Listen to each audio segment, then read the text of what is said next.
Un mot qui a tout son sens dans une morgue. Amertume, amertume, amertume. Un mot qui a tout son sens dans un funérail. Silence, silence, silence. Un mot qui a tout son sens dans un cimetière.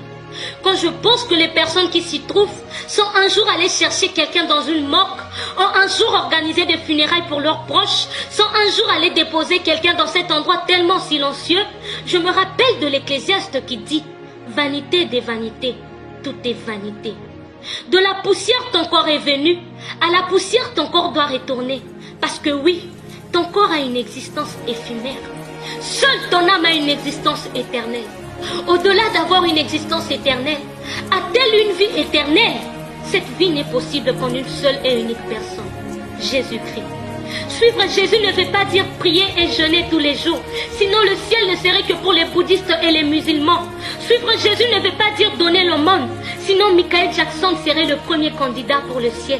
Suivre Jésus ne veut pas dire chanter, prier ou partir à l'église tous les jours. Suivre Jésus, c'est faire de lui ta priorité. C'est abandonner tout ce qui t'empêche de le suivre. C'est te laisser mourir afin de laisser sa vie te remplir de manière à ce que tu puisses lui ressembler. Si tu te juges trop jeune pour lui donner ta vie, alors tu as l'âge parfait pour la donner au diable. Et n'oublie surtout pas que les cercueils ne sont pas fabriqués en fonction de l'âge. Même un bébé de 1 jour est capable de trouver un cercueil à sa taille dans une pompe funèbre. Si tu trouves que tu es trop occupé pour lui donner ta vie, laisse-moi te dire que tu es vraiment libre pour l'enfer. Parce que oui, l'enfer est aussi bourré des hommes et des femmes d'affaires. Toutes ces personnes qui sont réduites à ces silences éternels ont un jour parlé, ont un jour dansé, sont un jour partis dans des boîtes de nuit, ont un jour fumé des chanvres, se sont un jour enivrés, ont un jour volé, ont un jour été beaux, belles, pourquoi pas sexy comme toi. Mais aujourd'hui, où sont-elles? La terre les a rappelées. La terre a réclamé une partie d'elle. La terre a réclamé une partie d'elle. Le pire n'est pas de retourner poussière, mais le pire c'est d'exister éternellement au lieu de vivre éternellement.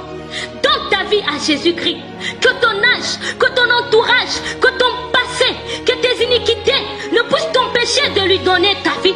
Que rien ne puisse t'empêcher de donner ta vie à ce Jésus-Christ. Si tu doutes de l'amour de Jésus, alors regarde la croix.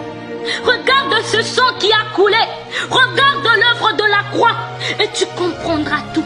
Tu comprendras la grandeur de son amour pour toi. Donne ta vie à Jésus-Christ. Que les oreilles de ton cœur, que les oreilles de ton âme ne puissent résister à cet appel. Donne-lui ta vie avant qu'il ne soit trop tard. Parce que le choix entre l'existence éternelle et la vie éternelle ne se fait pas après ton pèlerinage sur cette terre, mais pendant ce court voyage. Donne-lui ta vie avant qu'il ne soit trop tard. Que Dieu te bénisse.